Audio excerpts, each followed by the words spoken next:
What is the alienation of use value? A use value is the relative consideration of how necessary, pleasant, or useful a product is. Through the usage of such a product's properties, we are able to satisfy some desire or need. Previous to the invention of capitalism, production was undertaken almost exclusively with use value in mind. Clothes were made to be worn, food was made to be consumed, housing was made to be lived in, and medication was made to be taken. This has been the case for virtually all pre-modern civilization. Humans first started producing within small, communal nomadic tribes. Within these tribes, primitive clothing, shelter, and tools was about all that was produced. Each of these products were made for members of the tribe to be able to feed and protect themselves. While there was some trading among various tribes, there was no guarantee that any given tribe would happen to run into each other, making regular trade an impossibility. Instead, trade was done in the spur of the moment with whatever products they happened to have an excess of being exchanged for whatever products they happened to require more of. The concept of production for use continued to hold true through the patriarchal families of India, the peasant societies of China, the serfdom of England, and the slaveholding antiquities of Egypt, Greece, and Rome. While the person doing the production may not have always been the one using the product, it was still made to be used nonetheless. Whether by the lord, the master, the noble, the patriarch, or someone else, this isn't to say that these forms of production weren't exploitative, simply that they were done for the purpose of use. Commerce also existed within each of these societies to some extent as well, but it was a relatively minor aspect of life generally reserved for creative production such as art and literature. Under capitalism, this all changed. With the capital owners controlling production, it was almost solely undertaken for the purpose of exchange. When a product is produced for exchange, the product becomes a commodity. As a commodity, the product not only has a use value, but an exchange value as well. An exchange value is the relative amount willing to be given up in order to obtain a product. Before a commodity can be utilized for its use value, it must first prove its exchange value by way of purchase.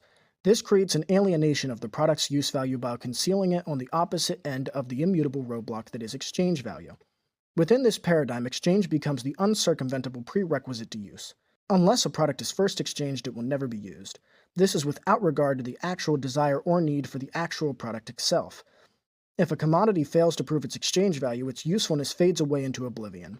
Simultaneously, you end up with people in need of a product they're unable to purchase, and a product in need of purchasing that's unable to be used. Consider food sitting idle on a grocery store shelf. In this state, the product's use value remains completely dormant.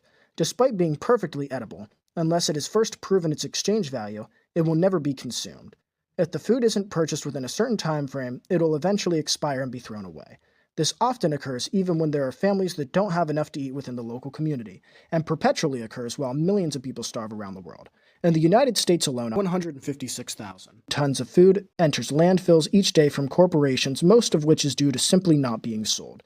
Meanwhile, 1 in 5 children living there struggle with hunger.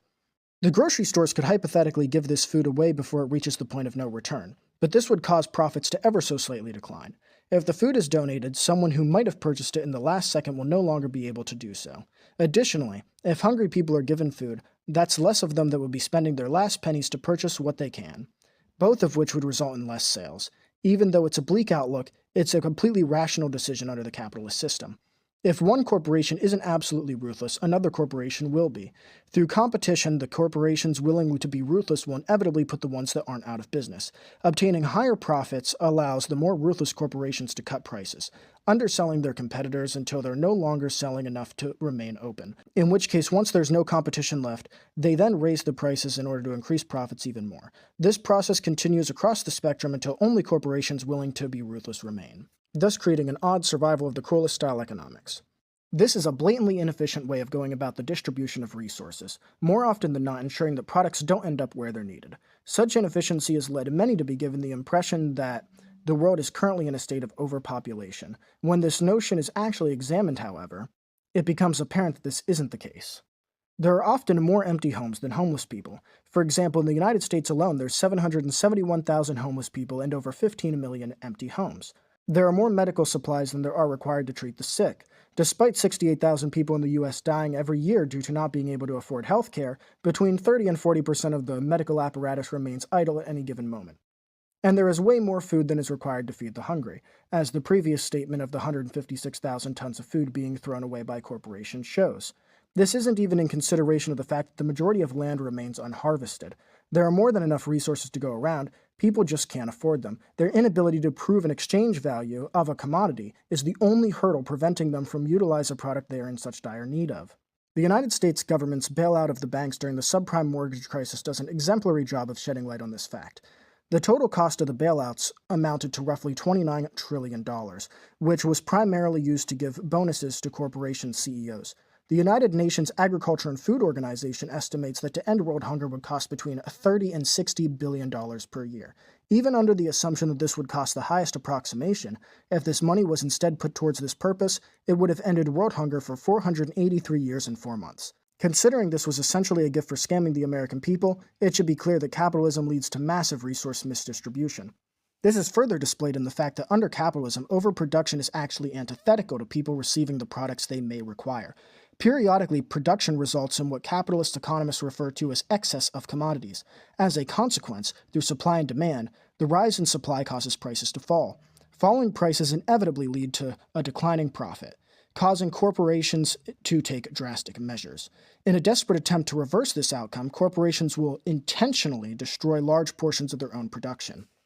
One such instance of this occurring was during the Great Depression. The agricultural industry found themselves burdened with an amount of milk and pigs that significantly exceeded what they could reasonably sell given the circumstances. The majority of people couldn't afford these products in the proportions they could before, despite their greater need. Production continuing as normal while maintaining fewer sales resulted in plummeting prices, allowing the few who could afford them to purchase their regular allotment for much cheaper than they usually would. The reaction of corporations was spilling milk in vast quantities and slaughtering pigs and disposing of their bodies en masse, forcing prices to go back up and profits to be restored. This taking place during one of the worst periods of famines in the history of the country. The sole way this makes sense is under the context of production for exchange. In a system designed for product for use, the opposite would have occurred. Instead of no one having access to the products they're being in need of during overproduction, everyone would have had an abundance. Rather than helping usher in a post-scarcity society, capitalism constantly enforces an artificial state of scarcity. This absurdity is one of the most apparent instances of exchange value stomping on use value. Only in capitalism could there be too much of something absolutely preventing those who need it from accessing it. In fact, in the United States, less than 70% of the total production apparatus is actually in use, forcing an extensive portion of the general population to remain idle because of it. This keeps prices higher and millions of people unemployed as a result. The production that is undertaken is then even further distorted from its use value through product sabotage. Corporations are concerned with a product's quality only in regards to how it affects sales. If sales are unaffected, corporations have a tendency to cut costs by skipping unnecessary labor, materials, and safety precautions. This creates effectively useless, highly dangerous, or even deadly products. It seems nearly impossible to go a single month without some product being recalled because it was found to contain carcinogens, toxic chemicals, or simply malfunction to the point of being life-threatening. Forever chemicals are known to cause cancer and other health issues. They are called forever chemicals because of the fact that once you have them in your system, they're there forever. There is no known way to get rid of them. While Red 3 is the most notable of the sources that contain forever chemicals, they are found to be in almost all drinks and food in which we purchase. There's an 83% chance that any given person has forever chemicals within their bloodstream right now. Corporations that use forever chemicals, as well as the FDA, have known that they're dangerous for decades now, yet they continue to put them in their products despite knowing that it will result in millions of deaths. This is not only an inefficiency that prevents people from having access to the product they need, but is actively killing them as a result. In a system designed for products for use, this would never occur. No rational person would produce something harmful to themselves and their community if they had nothing to gain from it. Only a system that produces for exchange is this the logical outcome. None of these examples of alienation of use value are odd occurrences or rare circumstances. They are expected outcomes of a system designed to operate in such a way. A minority benefits of it by making unimaginable wealth while the majority suffers as a consequence. This form of organization is not natural or normal, but an obviation from historical human behavior held together by brute force.